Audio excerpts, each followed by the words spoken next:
ಕರ್ನಾಟಕ ಗಡಿ ಪ್ರದೇಶ ಹಾಗೂ ಸಪ್ತಭಾಷಾ ಸಂಗಮ ಭೂಮಿಯಾದ Manjeshwar infant Jesus ಆಂಗ್ಲ ಮಾಧ್ಯಮ ಶಾಲೆಯಲ್ಲಿ 2024-25ನೇ ಅಧ್ಯಯನ ವರ್ಷದ 26ನೇ ಶಾಲಾ ವಾರ್ಷಿಕೋತ್ಸವ ಸಂಭ್ರಮ ಸಡಗರದೊಂದಿಗೆ ಭಾರೀ ವಿಜೃಂಭಣೆಯಿಂದ ಸಂಪನ್ನಗೊಂಡಿತು. ಶಾಲಾ ಮ್ಯಾನೇಜರ್ ವಂದನೀಯ ಗುರು ಎಡ್ವಿನ್ ಫ್ರಾನ್ಸಿಸ್ ಪಿಂಟೋರ್ ಅವರ ಅಧ್ಯಕ್ಷತೆಯಲ್ಲಿ ನಡೆದ ವಾರ್ಷಿಕೋತ್ಸವದಲ್ಲಿ ಮಂಗಳೂರು ಧರ್ಮ ಪ್ರಾಂತ್ಯದ ಕಾಸರಗೋಡು ವಲಯದ ಮುಖ್ಯ ಧರ್ಮಗುರು ವಂದನೀಯ ಸ್ವಾನಿ ಪೆರೇರ ಉಪಸ್ಥಿತರಿದ್ದರು. ಬಳಿಕ ವೇದಿಕೆಯಲ್ಲಿ ಜಿಲ್ಲಾ ಮಟ್ಟದಲ್ಲೂ ರಾಜ್ಯ ಮಟ್ಟದಲ್ಲೂ ವಿಜ್ಞಾನ, ಕಲೆ, ಕ್ರೀಡೆಗಳಲ್ಲಿ ತೊಡಗಿಸಿಕೊಂಡು ಸಾಧನೆ ಮಾಡಿ ಶಾಲೆಗೆ ಕೀರ್ತಿ ತಂದ ಪ್ರತಿಭಾನ್ವಿತ ವಿದ್ಯಾರ್ಥಿಗಳಿಗೆ ಹಾಗೂ ಹಳೆ ವಿದ್ಯಾರ್ಥಿಗಳಿಗೆ ಶಾಲು ಹೊದಿಸಿ ಸ್ಮರಣಿಕೆ ನೀಡಿ ಗೌರವಿಸಲಾಯಿತು. ಅದೇ ರೀತಿ ಶಾಲೆಯಲ್ಲಿ ಎ+ ಪಡೆದ ವಿದ್ಯಾರ್ಥಿಗಳನ್ನು ಕೂಡ ಗೌರವಿಸಲಾಯಿತು. ಶಿಕ್ಷಣ ಕ್ಷೇತ್ರದಲ್ಲಿ ಜಿಲ್ಲಾ ಮಟ್ಟದಲ್ಲೇ ಅತ್ಯುನ್ನತ ಸ್ಥಾನವನ್ನು ತನ್ನದಾಗಿಸಿರುವ ಮಂಜೇಶ್ವರ ಇನ್ಫೆಂಟ್ ಜೀಸಸ್ ಆಂಗ್ಲ ಮಾಧ್ಯಮ ಶಾಲೆ ವಿದ್ಯಾರ್ಥಿಗಳಿಗೆ ಕಲಿಕೆಯ ಜೊತೆಯಾಗಿ ಸರ್ಕಾರದ ಆದೇಶವನ್ನು ಚಾಚು ತಪ್ಪದೆ ಪಠ್ಯೇತರ ಜೊತೆಗೆ ವಿದ್ಯಾರ್ಥಿಗಳನ್ನು ಕಲಾ ಕ್ಷೇತ್ರಗಳಲ್ಲೂ ಗುರುತಿಸುವಂತಹ ಮಹತ್ತರವಾದ ಕೆಲಸವನ್ನು ಮಾಡಿಸುತ್ತಿದೆ. ಜೊತೆಯಾಗಿ ಶಾಲೆಯ ನಿರಂತರ ಬೆಳವಣಿಗೆ ಹಾಗೂ ಅಭಿವೃದ್ಧಿಯನ್ನು ಖಾತ್ರಿಪಡಿಸುವ ಮೂಲಕ ಹೆಚ್ಚಿನ ಎತ್ತರಕ್ಕೆ ಶ್ರಮಿಸಲು ಈ ಶಾಲೆಯ ಅಧ್ಯಾಪಕರುಗಳು ಹಾಗೂ ಆಡಳಿತ ಸಮಿತಿ ಪ್ರೇರೇಪಿಸುತ್ತಾ ಬಂದಿರುವುದಕ್ಕೆ ಮತ್ತೊಮ್ಮೆ 2024-25ನೇ ಶೈಕ್ಷಣಿಕ ವರ್ಷದ ಶಾಲಾ ವಾರ್ಷಿಕೋತ್ಸವ ಸಾಕ್ಷಿಯಾಯಿತು. ಇನ್ಫೆಂಟ್ ಜೀಸಸ್ ಶಾಲೆಯು ಕೇವಲ ಒಂದು ಸಂಸ್ಥೆಯಾಗಿರದೆ ಸಮಯದೊಂದಿಗೆ ಬಲವಾಗಿ ಬೆಳೆಯುವ ಕುಟುಂಬವಾಗಿದೆ ಎಂಬುದನ್ನು ಮತ್ತೊಮ್ಮೆ ನೆನಪಿಸಿದೆ. ಶಾಲಾ ಮುಖ್ಯೋಪಾಧ್ಯಾಯಿನಿ ಸಿಸ್ಟರ್ ಶಾಂತಿ ಲವಿನಾ ವರದಿ ಮಂಡಿಸಿ ಎಲ್ಲರನ್ನೂ ಸ್ವಾಗತಿಸಿದರು. ಕಾರ್ಯಕ್ರಮದ ಆರಂಭದಿಂದ ಕೊನೆ ತನಕ ವಿದ್ಯಾರ್ಥಿಗಳ ನಿರೂಪಣಾ ಕಾರ್ಯಕ್ರಮ ವಿಶೇಷ ಆಕರ್ಷಣೆಯಾಗಿತ್ತು.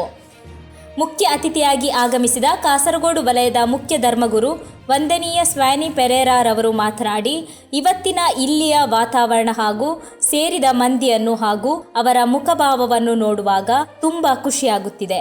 ಈ ಪ್ರದೇಶದ ಜನತೆ ತಮ್ಮ ಮಕ್ಕಳು ಕಲಿಯುವ ಶಾಲೆಗೆ ಉತ್ತಮ ಸಹಕಾರ ನೀಡುತ್ತಾರೆಂಬುದು ನಿಮ್ಮ ಉತ್ಸಾಹದಿಂದಲೇ ಮನವರಿಕೆಯಾಗುತ್ತಿದೆ.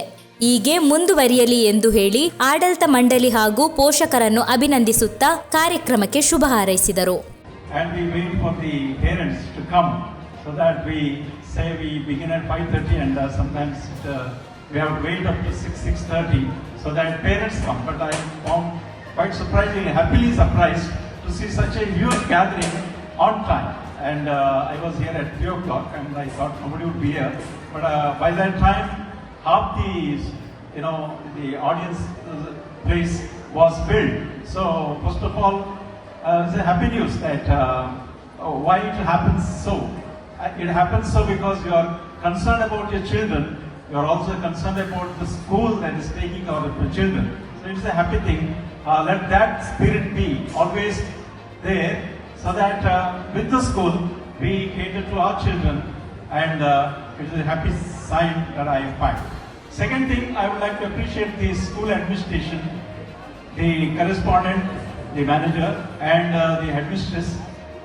ಹಾಗೂ ಸಮಾರಂಭಕ್ಕೆ ಆಗಮಿಸಿದ ಇನ್ನೊಬ್ಬ ಅತಿಥಿ ಮಂಜೇಶ್ವರ ಸಹಾಯಕ ಶಿಕ್ಷಣ ಕಚೇರಿಯ ಪ್ರತಿನಿಧಿ ಪ್ರದೀಪ್ ಕುಮಾರ್ ರವರು ಮಾತನಾಡಿ, ಈ ಶಾಲೆಯ ಸಮಾರಂಭದಲ್ಲಿ ಪಾಲ್ಗೊಂಡದ್ದರಿಂದ ಹೆಮ್ಮೆ ಪಡುತ್ತಿದ್ದೇನೆ. ಕೇರಳ ಸರ್ಕಾರ ಹೊರಡಿಸಿದ ಸುತ್ತೋಲೆಯಂತೆ ಈ ಶಾಲೆಯಲ್ಲಿ ಪ್ರತಿಯೊಂದು ಕಾರ್ಯಕ್ರಮ ನಡೆಯುತ್ತಿರುವುದು ಸಂತೋಷದ ವಿಷಯ. ಜೊತೆಯಾಗಿ ತಮ್ಮ ಮಕ್ಕಳ ಪ್ರತಿಭೆಗಳನ್ನು ವೀಕ್ಷಿಸಲು ಇಂದು ಇಲ್ಲಿ 1000ಕ್ಕೂ ಮಿಕ್ಕ ಜನ ಸೇರಿದ್ದೀರಿ.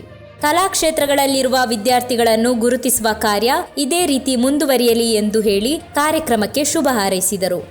ಶಾಲೆಯಲ್ಲಿ ನಮ್ಮ ವಿದ್ಯೆಯ ಜೊತೆಗೆ ಪಠ್ಯೇತರ ಚಟುವಟಿಕೆಗಳಂತಹ ಇಂತಹ ಸಾಂಸ್ಕೃತಿಕವಾದಂತಹ ಉತ್ಸವಗಳನ್ನು ಆಚರಿಸಬೇಕು. ಅದರಲ್ಲಿ ಹೆಚ್ಚಿನ ವಿದ್ಯಾರ್ಥಿಗಳನ್ನು ಪಾಲ್ಗೊಳಿಸಬೇಕು. ಅದರ ಜೊತೆ ಅದು ಏನಂದರೆ, ಬರೀ ಒಂದು ವಿದ್ಯಾಲಯಗಳಲ್ಲಿ ವಿದ್ಯೆ ಮಾತ್ರ ಕಲಿಸಿದರೆ ಸಾಕು. ಎಲ್ಲರೂ ಕೂಡ ಡಾಕ್ಟರ್ಸ, ಎಲ್ಲರೂ ಕೂಡ ಇಂಜಿನಿಯರ್ಸ ಆಗಲಿಕ್ಕೆ ಸಾಧ್ಯ ಇಲ್ಲ. ವಿದ್ಯಾರ್ಥಿಗಳಲ್ಲಿ ಎಲ್ಲ ರೀತಿಯ ಸಾಂಸ್ಕೃತಿಕವಾದಂತಹ ಚಟುವಟಿಕೆ ಎಲ್ಲ ವಿದ್ಯಾರ್ಥಿಗಳಲ್ಲಿ ಇರ್ತದೆ. ಕೆಲವರು ಡ್ಯಾನ್ಸ್ನಲ್ಲಿ ಒಳ್ಳೆಯ ಪ್ರದರ್ಶನ ನೀಡಿದರೆ, ಕೆಲವರು ಬೇರೆ ಬೇರೆ ಚಿತ್ರಕಲೆ ಇಂಥ ವಿವಿಧ ಸಾಂಸ್ಕೃತಿಕ ವಿಷಯಗಳಲ್ಲಿ ನಮ್ಮ ಪರಿಣಿತಿಯನ್ನು ಹೊಂದಿರುತ್ತಾರೆ. ಅವರಿಗೆ ಪ್ರೋತ್ಸಾಹ ಕೊಡುವ ನಿಟ್ಟಿನಲ್ಲಿ ನಾವು ವಿವಿಧ ರೀತಿಯಲ್ಲಿ ಶಾಲೆಗಳಲ್ಲಿ ಆಗಿರುವುದು, ನಮ್ಮ ಸಬ್ ಜಿಲ್ಲಾ ಲೆವೆಲ್ಗಳಲ್ಲಿ, ಜಿಲ್ಲಾ ಮಟ್ಟದಲ್ಲಿ ರಾಜ್ಯ ಮಟ್ಟದಲ್ಲಿ. ಅದೇ ರೀತಿ ಸಮಾರಂಭದ ಅಧ್ಯಕ್ಷತೆಯನ್ನು ವಹಿಸಿದ ಶಾಲಾ ಮ್ಯಾನೇಜರ್ ವಂದನೀಯ ಗುರು ಎಡ್ವಿನ್ ಫ್ರಾನ್ಸಿಸ್ ಪಿಂಟೋರ್ ಅವರು ಮಾತನಾಡಿ, ಶಿಕ್ಷಣ ಎಂದರೆ ಕೇವಲ ಕಲಿಯುವಿಕೆಗೆ ಮಾತ್ರ ಸೀಮಿತವಲ್ಲ, ಇದು ವ್ಯಕ್ತಿಯ ಸಮಗ್ರ ಅಭಿವೃದ್ಧಿಗೆ ಕಾರಣವಾಗುವ ಸಫಲ ಪ್ರಕ್ರಿಯೆ. ಶಿಕ್ಷಣ ವ್ಯಕ್ತಿಯ ಅನುಭವ, ಜ್ಞಾನ ಹಾಗೂ ಸಮರ್ಥತೆಯನ್ನು ವಿಸ್ತಾರಗೊಳಿಸುತ್ತದೆ ಎಂದು ಹೇಳಿ ಕೊರೋನಾ ಕಾಲವನ್ನು ನೆನಪಿಸಿದರು. ಬಳಿಕ ಆಗಮಿಸಿದ ಎಲ್ಲರಿಗೆ ಧನ್ಯವಾದ ಸಮರ್ಪಿಸಿದರು. At Infant Jesus English Medium School, we firmly believe that true education is about all-round formation of an individual, that is academic excellence, moral values, emotional strength, physical development and social responsibility. ಈ ಎಲ್ಲ ವಿಷಯಗಳನ್ನು ಮಾನ್ಯ guest ನಮಗೆ ಈಗಾಗಲೇ ಹೇಳಿದ್ದಾರೆ.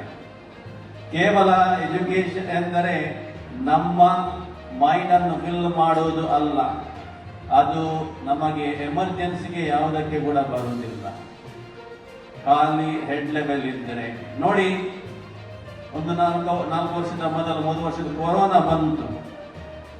ಬಹುಶಃ ಕೆಲವರೆಲ್ಲ ಯಾವ ಕೆಲಸಗಳನ್ನು ಮಾಡಿದ್ದಾರೆ, ತರಕಾರಿ ಮಾರಿದ್ದಾರೆ, ಮೀನು. ಈ ಸಂದರ್ಭ ಮಂಜೇಶ್ವರ ಗ್ರಾಮ ಪಂಚಾಯಿತಿ ಅಧ್ಯಕ್ಷೆ Jean Lavino Monteiro, Manjeshwar church pastoral council ಉಪಾಧ್ಯಕ್ಷೆ ಶ್ರೀ ವಿಜಯ್ ಡಿಸೋಜಾ, ಪಿಟಿಎ ಉಪಾಧ್ಯಕ್ಷೆ Sweeta Monteiro, Manjeshwar church pastoral council ಕಾರ್ಯದರ್ಶಿ ಕ್ರಿಸ್ಟಿನ್ ಡಿಸೋಜಾ ಮೊದಲಾದವರು ವೇದಿಕೆಯಲ್ಲಿ ಉಪಸ್ಥಿತರಿದ್ದರು. ಕೊನೆಯಲ್ಲಿ ವಿದ್ಯಾರ್ಥಿಗಳಿಂದ ನೃತ್ಯ, ನಾಟಕ, ನಾಡಗೀತೆ, ಒಪ್ಪನ ಸೇರಿದಂತೆ ವಿವಿಧ ರೀತಿಯ ಸಾಂಸ್ಕೃತಿಕ ಕಾರ್ಯಕ್ರಮಗಳು ಜರುಗಿತು.